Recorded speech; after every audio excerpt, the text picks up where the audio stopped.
peanut.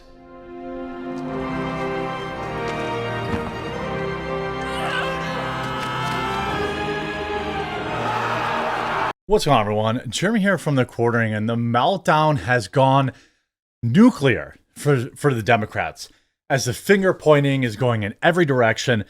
Bernie Sanders comes out, torches the Democrats. CNN turns on the Democrats. Nancy Pelosi and Donna Brazile are arguing on camera.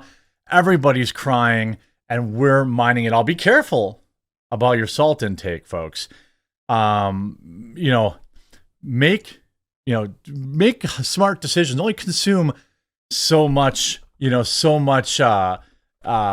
salt, because it's just not good for you. But I do want to mention this video is sponsored by Coffee Brand Coffee, my coffee company. We roast everything fresh on demand. We're not some drop ship garbage. The entire website outside of the advent calendars is on sale today. Promo code VOTE. We have dozens and dozens and dozens of coffee options. And also, I want to show you the single best coffee advent calendar on the planet. We only made 3,000 of them. Seriously, go on Amazon, look around, see if you can find anything as finely made as this. Nice magnetic door, stands on its own. Make sure you pre-order that now. That's coming out in, it starts shipping in a couple of weeks. Actually, really just about a week. So make sure you check that out. By the way, Coffee Brand Coffee has all of our fall flavors, which I think you only have a week or two left to order before we move to our winter blends. But we have our blueberry cobbler, which is our #1 seller. We have all of our obviously non-flavored, our silky ultra dark roast. We have K-cups. We also have a full lineup of organic teas back in stock if you're not a coffee person. Promo code VOTE, 15% off. I'm ending that today, so make sure you give us a try. If you don't like the coffee, 100% money back guarantee. Bernie Sanders goes scorched earth on Democrats in blistering statement after Trump's victory. Senator Bernie Sanders issued a blistering statement criticizing the Democratic Party after another loss to President-elect Donald Trump.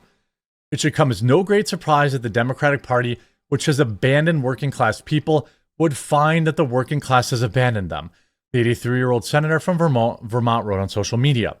Sanders, who identifies as a Democratic socialist, shared his statement just before vice presidential candidate Kamala Harris's weak concession speech. Sanders said that it was white working class people who first turned on Democrats, but it is now also joined by black and Latino voters. While Democratic leadership defends the status quo, the American people are angry and want change, he wrote, and they're right. He's right. I mean, I hate Bernie Sanders. He's a loser, but he's right about that. And that's one thing you got to accept. You got to say, when you're right, you're right. Sanders also specifically referred to struggling of young people facing working environment threatened by the rise of AI and robotics. Today, despite an explosion in technology and worker productivity, many young people have a worse standard of living than their parents. Well, maybe it's because here in the Midwest, a 2-bedroom apartment costs about $2,000 to $2,500 a month. The rent is too damn high. Interest rates are too damn high. In my lifetime alone, like my first mortgage, the first house I bought, I'll never forget, was $167,500. My mortgage was $1,236 a month. I remember that. And you can't even rent a nice apartment. You can't even rent a 1-bedroom apartment for that now. And I had a whole house with a semi-finished basement with awesome, it had like that wood slat on the walls. It had like some disco carpeting, but I didn't care. We had band practice down there. There's a pool table down there. It was awesome. Anyway, Sanders also condemned big money interests and well-paid consultants that he claimed controlled the Democratic Party. Well, I mean, here's another hilarious story. Speaking of big money, Kamala Harris raised over $1 billion.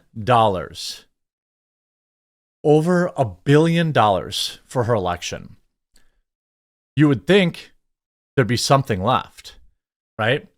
You would think there'd be some money left somewhere.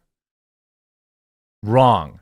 Kamala Harris's campaign has ended $20 million in debt. $20 million in debt. Can you believe that? She blew through over $1 billion and lost. I mean, this is crazy. Now, I don't know if they're going to fact check this or whatever, but this is in Newsweek. Kamala Harris's presidential election campaign ended at least $20 million in debt, according to Politico's California bureau chief, Christopher Cadalego, don't care. He made the claim on X, formerly Twitter, noting Harris team had $118 million in the bank as recently as October 16th, and they blew it all plus $20 million in the final week. In the post Wednesday, he wrote, Kamala Harris's campaign ended with at least $20 million in debt. Per two familiar sources, Harris raised over $1 billion and had $118 million in the bank as of October 16th. That means they threw at least $140 million at America in 2 weeks to try in this final desperate plea to get her in office. There's a lot of people that believe, the Democrats never really wanted her. I disagree. If that were the case, if the argument was the Democrats wanted to, just use her to fundraise, they wouldn't have spent all the money plus $20 million. They wouldn't have spent all of the money plus $20 million.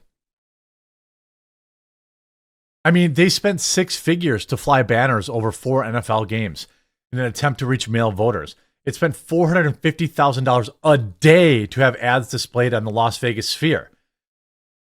That's how they spent your money. That's how when all those people donated, they spent $500,000 a day to advertise on the Las Vegas Sphere, and she lost. She didn't just lose the election. She also lost Las Vegas. She lost Nevada. Donald Trump won Nevada. That's why I always I know some people donate money to campaigns, but man alive, seeing how they spend it, at least for a Democrat, if I were a Democrat, I would never donate a single dime to these people ever again. That's how they spent your money. They spent every red cent that was left. Bernie Sanders torches them. Democrats' blame game begins. Furious party says it's Joe Biden and Tim Walz's fault Kamala Harris lost in humiliating election result. The bickering over who is to blame for Kamala Harris's defeat at the presidential election began in earnest even before the election was declared over. Democrats blamed Tim Walz. Everyone blamed everyone else. By the way, here's an omen. We may have seen Gandalf. We may have seen Peanut the Black rise from the grave. You can see a squirrel back in the corner here, crossing the stage, trolling Kamala. Looks like the internet's obviously having a field day with that, saying that Peanut has avenged. Here you have Nancy Pelosi arguing with Donna Brazile. Remember Donna Brazile that allegedly leaked all of the debate questions to Hillary Clinton, famously, by the way. Wild. Here they are openly arguing. I'm going to turn off the rap music. Let's look at their emotions. Donna Brazile shaking her head, flailing her arms around. Nancy Pelosi saying, yelling, "Oh, it's up here. Here's what," I guess we need a lip reader. But then they cut away from it. What's this guy doing? Whoa, what do we got there? What is this? I knew it. Of course, it continues with here. We warned you, Arab Americans in Michigan tell Kamala Harris. A shift away from pro-Israel Democrats in communities like Dearborn underscores anger over the war with Gaza and Lebanon. Guess what? If Joe Biden was half a leader, that would have been over. He would have had all of that handled, and nobody, they would have probably won Michigan. I think they still lose Wisconsin because Wisconsin doesn't have that same Muslim demographic that's got their eye over on the Middle East all the time. But the reality of another Trump presidency set off anger and sorrow for many Democratic commentators. As the Arab American gathering, there was a sense of indifference, if not vindication. Democratic presidential candidate Kamala Harris had ignored the community's calls for reconsidering the unconditional U.S. support for Israel. The vice president also continued to assert that she calls Israel's right to defend itself, despite the brutal atrocities in Gaza and Lebanon. Activist Adam Absullah, Part of the reason Harris lost was her decision to side with Israeli Prime Minister at the expense of alienating Democratic base, Arab and Muslim Americans, as well as young people and progressives. It's not our fault. They cannot vilify our community. If you look at what just happened in Dearborn, in the Arab majority suburb of Dearborn, anger over Israel's backed attack on Gaza and Lebanon was tangible at the ballot box. Harris lost the city to Trump by more than 2,600 votes. President Joe Biden beat Trump by 17,000, more than 20,000 votes swing that helped former Republican reclaim Michigan. The Green Party candidate who centered opposition to the war in her platform also did very well. Her party's support grew from just 200 votes in 2000 to 7,600. Those, again, are votes against Kamala Harris. So that's a 30,000 vote swing. In Wisconsin, that's all it took to win the state. How Kamala Harris lost the election, the fatal flaws and doomed election bid. I mean, yeah. I mean, she was still, Harris underperformed against Black and Latinos. Here's the problem. The Democrats think that Latinos and Blacks are a monolith and that they are by default Republicans and not free thinkers. I know for an absolute fact, there are a lot of Black folks that watch my videos, and Latino folks, they seem pretty smart to me. They seem like pretty free thinkers to me. They don't seem like the type of people that just vote the way you tell them to vote. Especially, they seem, very proud and talk about, if you tell them to vote one way, they're probably going to vote another. That's any proud person, regardless of their race or skin color. This is a realignment. Shattered Democrats grapple with Harris' loss. They blame Biden. I mean, everybody is blaming each other. Kamala only won states that don't require voter ID. What a coincidence. And by the way, in all these red states, there were a lot of them. I know in Wisconsin, it was on the ballot to require voter ID. I 100% support that. In Virginia was actually close to Trump because a lot of the stuff that Youngkin put in place in terms of defortifying it. So absolutely hilarious to watch the Democrat Party be in complete disarray right now. Hopefully the Republicans can seize on this to coalesce a little bit. Don't forget, link in the description or just go to coffeebrandcoffee.com. 15% off with the promo code VOTE on our delicious organic teas. We have 20 or 30 different coffees all available in whole bean and ground. We have K-Cups available.